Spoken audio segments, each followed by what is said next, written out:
Assalamualaikum warahmatullahi wabarakatuh. Kalau waktu UTS ya, kuliah untuk UTS saya banyak ngomong ya. Nanti sekarang setelah UTS itu antum yang harus banyak ngomong ya. Karena ini sudah semester berapa?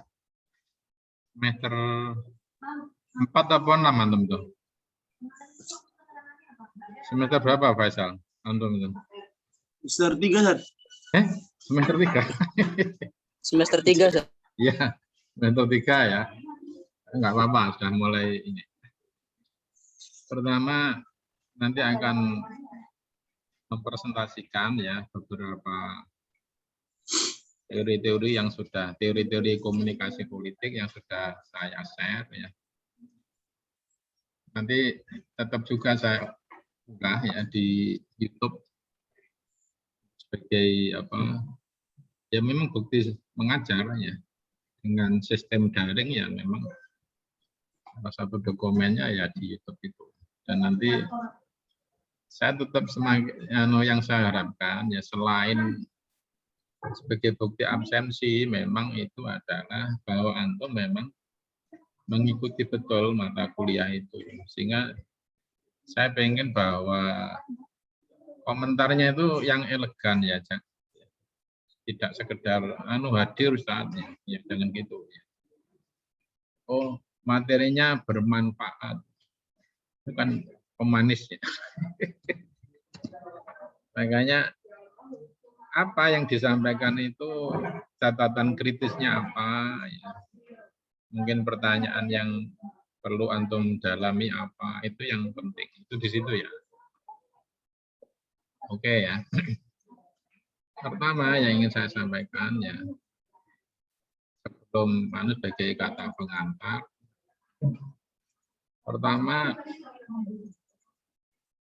ada beberapa teori yang nanti perlu antum presentasikan, yang tadi masing-masing sudah kita bagi ya. Pertama teori kepala batu, Raihan ya, teori jarum suntik Alwi Rahma, kemudian teori sifat Amarudin, teori fenomenologi Abdahu, teori lingkar kesunyian Rupawas, kemudian teori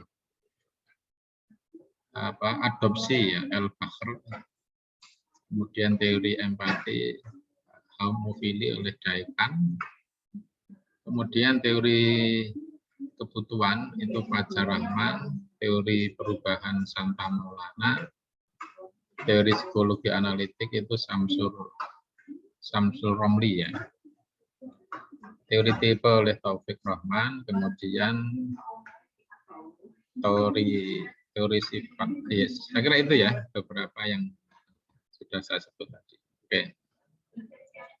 Sesuai dengan pengiriman ya, saya memang Faisal Abdu ya yang pertama kali ngirim ya, tentang teori tentang teori fenomena ya, fenomenologi dalam konteks komunikasi politik. Pertama yang ingin saya sampaikan dulu ya, apa yang dimaksud dengan teori itu ya. Teori itu adalah, kalau secara teori secara konseptual ya, nanti agak ya, adalah yaitu serangkaian bagian atau variabel definisi atau dalil yang saling berhubungan yang menghadirkan sebuah pandangan sistematis mengenai fenomena dengan menentukan hubungan antara variabel dengan menjelaskan fenomena alamiah. Hobbes dan Hagedorn ya mendefinisikan teori sebagai ide pemikiran teoritis yang mereka definisikan sebagai menentukan bagaimana dan mengapa variabel dan pernyataan hubungan dapat saling berhubungan. Susah nggak dipahami? Paham nggak Pak Eza? Bentar ya. Tapi kan kita sering dengar ya, apa itu teori ya. Nah, nanti saya silakan dulu. Kata teori memiliki arti yang berbeda-beda. Ada bidang-bidang pengetahuan yang berbeda pula tergantung pada metodologi dan konteks diskusi. Secara umum, teori merupakan analisis hubungan antara fakta yang satu dengan fakta yang lain pada sekumpulan fakta-fakta. Selain itu berbeda dengan teorema, menyatakan teori umumnya hanya diterima secara sementara dan bukan merupakan pernyataan akhir yang konklusif. Makanya ada juga yang membedakan antara teori itu dengan aksiomatiknya. Pernah dengar ya? Teori. Kalau aksiomatik itu sesuatu yang memang pasti, ya, nggak perlu didiskusikan. Misalnya terbitnya matahari itu dari timur ya, kalau dalam konteks Indonesia itu kan aksiomatik, nggak usah diteorikan. Makanya kalau teori itu cenderung bersifat partikularistik. Artinya apa yang dimaksud dengan partikularistik itu tergantung pada konteksnya. Bisa aja itu berlaku ya di negara tertentu, tapi belum tentu berlaku di negara yang lain. Itu namanya partikularistik.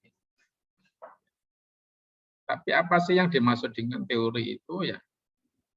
Teori itu adalah secara sederhana adalah merupakan alat untuk mendeskripsikan fakta. Alat untuk mendeskripsikan fakta ya. Ya, saya sedikit saja saya sampaikan ya. Misalnya saya ambil contoh ya. Di dalam apa sih hubungan ya antara teori itu dengan apa sih hubungan antara teori itu dengan fakta ya. Teori antara hubungan teori itu dengan fakta. Saya sampaikan ya. Saya jelaskan. Nah, saya cari kutipannya dulu ya. Apa sih bedanya ya? Hubungan antara teori dan fakta ya.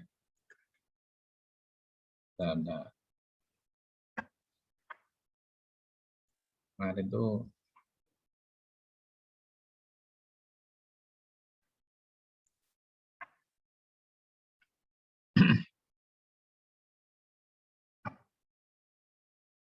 oke, bentar.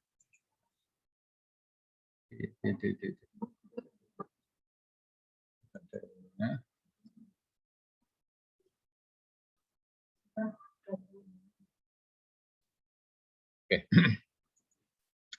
Pertama ya, saya menyebutnya. Apakah hubungan antara teori dengan fakta? Misalnya salah satu contoh, yaitu pertama teori itu menyederhanakan fakta.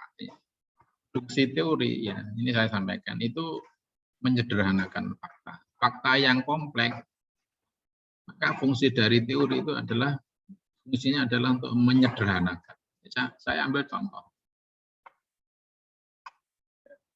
Islam secara sosiologis itu kan bisa dipahami bermacam-macam. Ada yang menyebut moderat, ada yang menyebut